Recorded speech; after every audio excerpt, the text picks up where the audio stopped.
에스겔 27장은 두로에 대한 심판이 계속되고 있습니다. 26장부터 이어서 두로의 멸망에 대한 이야기가 계속되고 있는데, 두로에 대한 슬픈 노래, 이 슬픈 노래는 한자로 애가라 그러죠.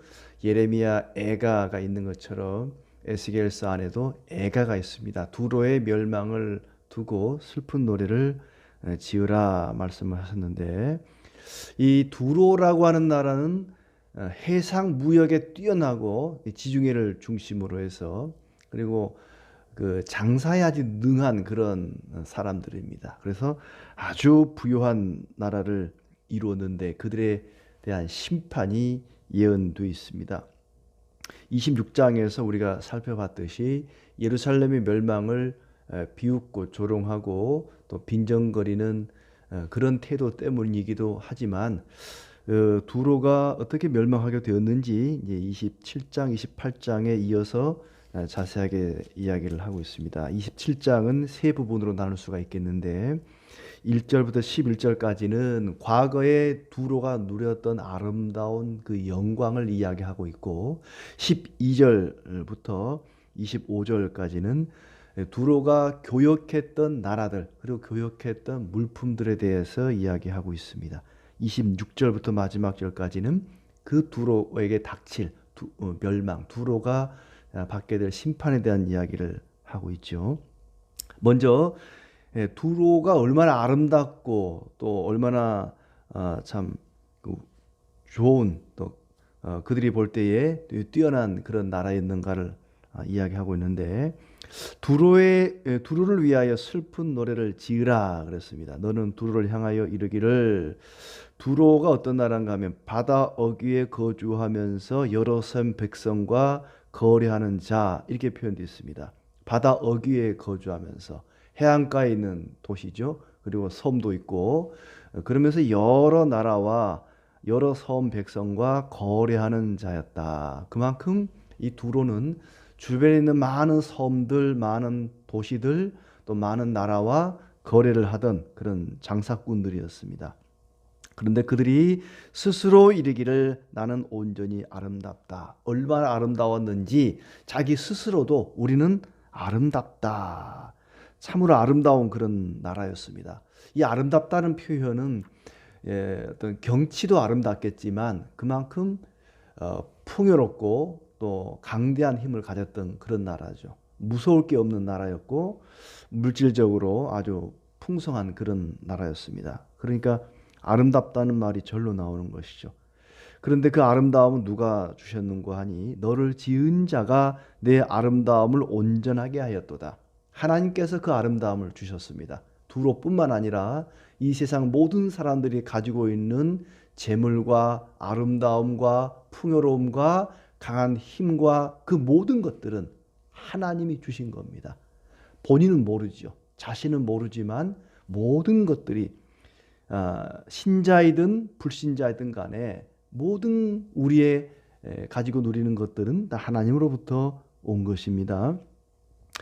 그들이 얼마나 아름다웠는지 5절부터 11절까지는 한 척의 배에다가 비유를 합니다. 아름다운 배, 아주 튼튼하고 최고급 재료로 만들어진 배의 비유를 하죠. 최고의 재료와 최고의 기술자들과 최고의 지혜자들이 함께 만든 배에다가 비유를 하고 있습니다.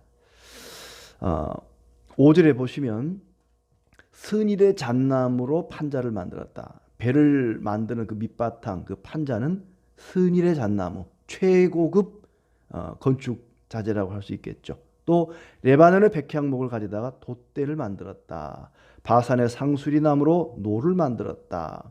기띔섬 황양목의 상아로 꾸며 갑판을 만들었다. 애굽에 수놓은 가는 배로 돛을 만들었고 깃발을 삼았다. 엘리사 섬의 청색 자색 배로 차이를 만들었다. 그런가 하면은 사공들은 시돈과 아르와 주민들, 최고의 일꾼들이 사공이 되었고, 또 지혜자들이 선장이 되었고, 노인들과 지혜자들이 내 가운데 배의 틈을 막는 자가 되었다. 배를 만들고 배를 수리하고 하는 최고의 장인들이 그 일을 맡았다는 것입니다. 그러니까 한 척의 배로 볼 때에 두로는 너무나 튼튼하고 강하고 아름답고 찬란한 그런 나라라고 할 수가 있겠죠. 그리고 예, 그들은 군사와 용사들이 보호하는 그런 나라였습니다. 10절에 바사와 룻과 붓이 내 군대 가운데에서 병정이 되었다. 많은 용병들이 돈을 주고 병사들을 사서 나라를 지키게 했다는 것이죠.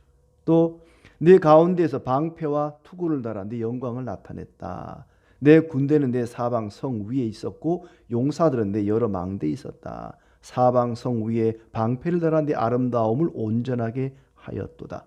그들은 참으로 아름답고 강하고 부하고 찬란한 나라였고 그것을 지키기 위해서 많은 용사와 군대가 또 동원이 되었습니다. 그러니까 이 두로라고 하는 나라가 망하기 전에는 너무나 아름답고 찬란한 그런 나라라고 할 수 있겠죠. 자, 그들이 많은 나라와 여러 물품을 교역했는데 그 나라 이름과 물품들이 쭉 나열이 되어 있습니다. 거래처와 거래하던 물품들이 12절부터 나오는 거죠. 거기에 보면은 다시스, 또 야완, 두발, 메색, 도갈마 족속, 또 아람과 유다, 이스라엘, 다메색, 아라비아, 게달, 그리고 뒤에는 뭐 아주 조그만한 하란, 간네, 에덴, 스바, 아수르, 길맛의 장사꾼들도 너의 상인들이라. 주변에 있는 거의 대부분의 나라가 해안 도시, 뭐 섬들, 육지에 있는 도시들, 유럽과 아프리카와 아시아 그 중심에 있으니까 이 두로가 굉장히 많은 나라와 교역을 했고 그들이 교역했던 품목도 아주 다양합니다. 은과 철과 주성, 납, 또 녹그릇, 사람까지, 군마와 노새와 사람과 녹그릇 뭐 등등 많은 품목들을 싸게 사서 비싸게 팔고 차익을 남기고 그러니 얼마나 부자가 되었겠습니까? 그렇게 이 두로는 많은 나라들의 중심이 되었습니다. 25절에 다시스의 배는 때를 지어 내 화물을 나르니 네가 바다 중심에서 풍부하여 영화가 매우 크도다.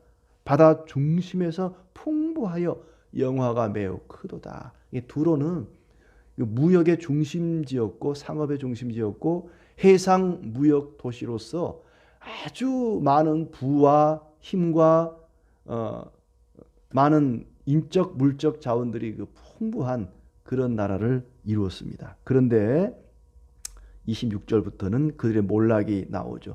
아까 앞에 두로를 한 척의 배에 비유한 것처럼 그들의 몰락도 한 척의 배가 침몰하는 것에 마치 타이타닉호가 침몰하듯이 두로라고 하는 이 나라가 침몰하는 것에 비유하고 있습니다. 내 사공이 너를 인도하여 큰 물에 이르게 함이여 동풍이 바다 한가운데서 너를 무찔렀도다. 동풍, 이 동풍은 누구겠습니까? 바로 바벨론이죠. 바벨론이라고 하는 나라가 이 두로를 몰락시키는데 마치 큰 배가 침몰하는 것 같은 그렇게 묘사하고 있습니다. 27절에 내 재물과 상품과 바꾼 물건과 내 사공과 선장과 내 배의 틈을 막는 자와 내 상인과 내 가운데 있는 모든 용사와 내 가운데 있는 모든 무리가 네가 패망하는 날에 다 바다 한가운데에 빠질 것이며 모든 아까 앞에 나왔던 그 아름다운 것들, 찬란한 것들, 지혜로운 자들, 선장, 뭐 일꾼들 다 물에 빠지게 될 것이다. 그렇죠? 배가 침몰하면 그 안에 있는 물건이나 사람이나 다 침몰할 수밖에 없습니다. 자, 모두 나와서 통곡하게 될 것이다. 배 파선으로 인해서 다른 배의 선장들이 또 통곡하게 될 것이다. 29절 노를 잡은 모든 자와 사공과 바다의 선장들이 다 배에서 내려 언덕에 서서 너를 위하여 크게 소리질러 통곡하고 티끌을 머리에 덮었으며 제 가운데서 뒹굴며. 그러니까 두로를 통해서 먹고 살았던 거래했던 많은 거래처들 두로가 있어서 그 두로를 통해서 장사를 통해 부를 챙기고 권세를 누렸던 많은 사람들이 두로의 몰락과 함께 통곡하게 될 것이다. 아주 중요한, 가장 중요한 중심이 되었던 거래처가 몰락하니까 그걸 통해 먹고 살았던 사람들이 통곡할 수밖에 없겠죠. 놀라며 두려워하게 될 것이다. 이게 에스겔 27장의 말씀입니다. 이 말씀을 통해서 두 가지 아주 놀라운 사실은 두로가 정말 아름다웠다는 거. 말로 형용할 수 없을 만큼 두로는 부강하고 또 힘이 셌고 부요했고 모자랄 것이 없는 그런 강대한 나라였다. 두로가 얼마나 부하고 강대했는가를 말씀을 통해서 볼 수 있습니다. 그리고 또 하나는 그 강대하고 부강함이, 그 아름다움이 순식간에 몰락했다는 것입니다. 하루아침에 마치 그 거대한 휘황찬란한 배 타이타닉호가 침몰하듯이 두로가 침몰했다. 그것 때문에 놀랄 것이다. 세상에 아무리 아름답고 강대한 나라도, 아무리 아름답고 지혜로운 사람도 순식간에 사라지고 맙니다. 영원할 수 없습니다. 세상에 그 어떤 것도, 아무리 아름다운 여인도, 아무리 강대한 사람도 언젠가는 사라집니다. 영원한 것은 없습니다. 왜 두로가 이렇게 몰락을 했는지 26장에서는 예루살렘의 멸망을 비웃었기 때문이라고 말씀을 드렸는데 27장에는 이 몰락의 이유가 설명되어 있지 않습니다. 그런데 28장에 가서 보면 그 이유가 나오지요. 28장 2절에 보면 네 마음이 교만하여 말하기를 나는 신이라 내가 하나님의 자리 곧 바다 가운데 앉아있다 하도다. 네 마음이 하나님의 마음 같은 체할지라. 그러나 너는 사람이요 신이 아니다 그랬습니다. 자기가 신이라 하나님의 자리에 앉으려고 했다는 겁니다. 누가요? 두로가 그랬다는 것입니다. 두로 왕은 교만했습니다. 하나님의 자리에 자기가 있다고 생각을 했습니다. 하나님을 대적하는 일이죠. 자기 자신을 하나님 같은 자라고 생각을 했습니다. 그리고는 이웃 나라들에게 폭력을 행사했습니다. 28장 15절에 보시면 네가 지음을 받던 날로부터 내 모든 길에 완전하더니 마침내 내게서 불의가 드러났도다. 내 무역이 많음으로 네 가운데 강포가 가득하여 네가 범죄하였도다.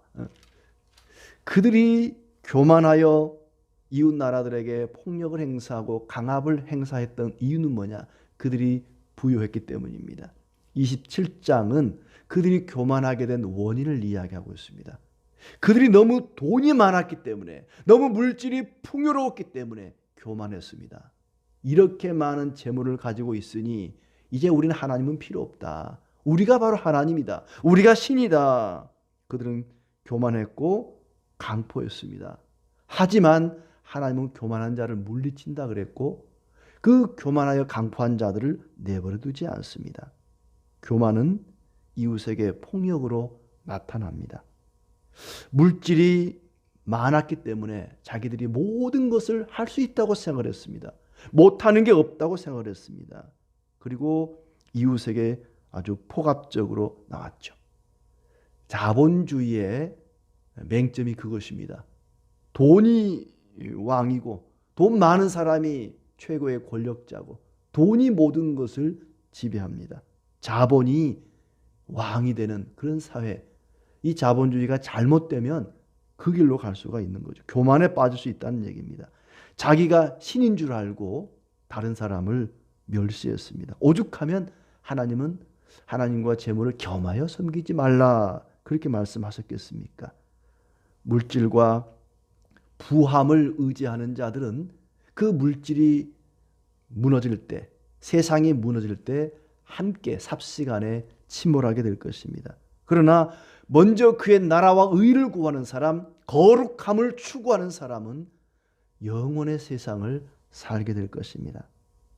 나는 과연 세상을 의지하고 세상을 추구하고 물질을 추구하는 사람인가? 아니면 그의 나라와 그의 의를, 하나님의 나라와 하나님의 거룩하심을 위해 사는 사람인가 하는 것은 내가 시간을 어디에다 쓰는가를 보면 알 수 있습니다. 무엇을 위해 살고 있는지, 무엇을 위해 시간을 쓰고 물질을 쓰는지 보면은 이 사람이 하나님의 나라와 의를 구하는 사람인지 아니면 물질을 추구하고 세상을 의지하는 사람인지 알 수 있습니다. 물질을 추구하고 물질을 의지하고 세상을 추구하는 사람은 세상이 멸망할 때 함께 사라질 것입니다. 하지만 먼저 그의 나라와 의를 구하는 사람은 결코 망하지 않습니다. 영원의 세상을 누리게 될 것입니다. 오늘 하루도 먼저 그의 나라와 의를 구하는 거룩을 추구하는 우리의 삶이 되기를 진심으로 기대합니다.